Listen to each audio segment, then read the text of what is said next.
Hello. Prince residential senior secondary school की online क्लासों में आप सभी का स्वागत है। मैं आर के शर्मा, व्यवसाय प्रबंध का अध्यापक। 6 तारीख को मैंने आपको पढ़ाया कि सीमाएं कौन कौन सी हैं। उन सीमाओं के बारे में चर्चा की। सीमित संसाधन, व्यवसाय की इकाइयों का सीमित जीवन काल, असीमित दायित्व और सीमित प्रबंध योग्यता के बारे में मैंने आपको पढ़ाया। और अब आज जो आपका टॉपिक चलेगा, संयुक्त हिंदू परिवार व्यवसाय किसे कहते हैं, इनके बारे में अपन चर्चा करेंगे। संयुक्त हिंदू परिवार व्यवसाय विशेष प्रकार का संगठन स्वरूप है जो केवल भारत में ही पाया जाता है। हमारे देश का सबसे पुराना स्वरूप है। इसका अभिप्राय उस व्यवसाय से है जिसका स्वामित्व व संचालन एक संयुक्त हिंदू परिवार के सदस्य करते हैं। इसका प्रशासन हिंदू कानून के द्वारा होता है। परिवार विशेष में जन्म लेने वाला व्यक्ति व्यवसाय का सदस्य बन जाता है। 3 पीढ़ियों तक व्यवसाय का सदस्य रह सकता है। व्यवसाय पर परिवार के मुखिया का नियंत्रण रहता है और परिवार सबसे बड़ी वाई का व्यक्ति ही एक कर्ता कहलाता है और सभी सदस्यों का पूर्वज की संपत्ति पर बराबर अधिकार होता है, स्वामित्व होता है और उन्हें सहस मानसी कहा जाता है। परिवार के व्यवसाय में सदस्यों को शासित करने की 2 प्रणालियाँ होती है। दया भाग प्रणाली। यह प्रणाली पश्चिमी बंगाल में प्रचलित है और इसमें परिवार के पुरुष और स्त्री सदस्य दोनों ही सहस मानसी होते हैं। दूसरा है मित्राक्षी प्रणाली। मित्राक्षी प्रणाली है कि यह प्रणाली पश्चिमी बंगाल को छोड़कर शेष भारत में लागू है। दया भाग प्रणाली के विपरीत व्यवसाय में केवल पुरुष सदस्य ही सहस मानसी माने जाते हैं और एक दया भाग में पुरुष स्त्री दोनों को माना जाता है। पश्चिमी बंगाल में ये प्रणाली पाई जाती है। मित्राक्षी प्रणाली जो है पश्चिमी बंगाल को छोड़कर के पूरे भारत में पाई जाती है। इसमें सब पुरुष प्रधान ही होता है, पुरुष ही उसका मालिक होता है। इसके लक्षण के बारे में बात करते हैं। लक्षण जो है निम्न बिंदु संयुक्त हिंदू परिवार व्यवसाय की आवश्यक विशेषताओं को उजागर करता है। पहला है निर्माण। संयुक्त हिंदू परिवार व्यवसाय के लिए परिवार में कम से कम 2 सदस्य और पैतृक संपत्ति जो उन्हें विरासत में मिली है का होना बहुत आवश्यक है। व्यवसाय के लिए किसी अनुबंध की आवश्यकता नहीं होती क्योंकि इसमें सदस्य जन्म के कारण मिलती है। हिंदू उत्तराधिकार अधिनियम 1956 शासित किया गया।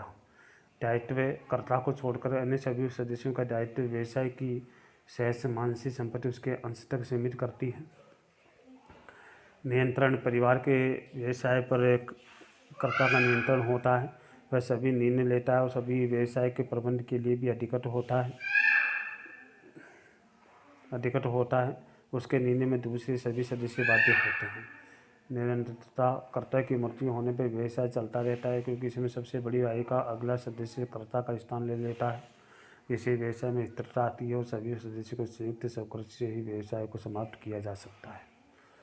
इस प्रकार जो है नाबालिग सदस्य व्यवसाय में व्यक्ति संयुक्त हिंदू परिवार में जन्म लेने के कारण होता है, इसलिए नाबालिग भी व्यवसाय के सदस्य हो सकते हैं। इसके बाद जो आपको बताया गया है कि संयुक्त हिंदू परिवार के लाभ कौन कौन से। सबसे पहले प्रभावशाली नियंत्रण नेता। कर्ता के पास निर्णय लेने से पूरे अधिकार हो। इसे सदस्यों को पारस्परिक मतभेद नहीं होता क्योंकि इसमें से कोई भी उसे निर्णय लेने का अधिकार हस्तक्षेप नहीं करता है। इसके कारण निर्णय शीघ्र लिए जा सकते हैं और लचीलापन भी होता है। स्थायित्व भी पाया जाता है। कर्ता की मृत्यु के व्यवसाय में कोई प्रभाव नहीं पड़ता क्योंकि अगला सबसे अधिक आय का व्यक्ति इसका स्थान ले लेता है। परिणामस्वरूप व्यवसाय का कार्य समाप्त नहीं होता और व्यवसाय की निरंतरता को किसी प्रकार खतरा नहीं होता। सदस्यों का सीमित दायित्व पाया जाता है। कर्ता को छोड़कर अन्य सभी सहस मानसियों का दायित्व व्यवसाय के उसके अंग तक सीमित होता है, इसलिए उसे जोखिम स्पष्ट और निश्चित होते हैं। देखिए, मैंने आपको पढ़ाया हिंदू परिवार के बारे में जो है चर्चा की गई। संयुक्त हिंदू परिवार में कौन कौन सी विशेषताएं हैं उनके बारे में चर्चा की गई है आपके सामने।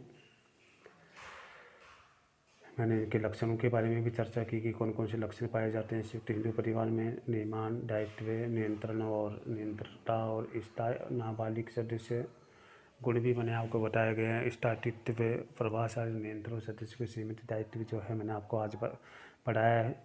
फिर भी किसी प्रकार की कोई समस्या आपके सामने आती है तो आप मेरे से संपर्क कर सकते हैं फ़ोन के माध्यम से। आज आपको जो है ये संयुक्त हिंदू परिवार के बारे में पढ़ाया कि कौन होते हैं, कितनी पीढ़ी तक इसमें कार्य किया जा सकता है, लक्षण कौन कौन से हैं। तो निर्माण, दायित्व, नियंत्रण और निरंतरता और नाबालिग सदस्य, ये सारी कुछ चीज़ें मैंने आपको बताई हैं। फिर भी किसी प्रकार की कोई समस्या है तो मेरे से संपर्क कर सकते हैं। आज के लिए इतना ही है। जय हिंद।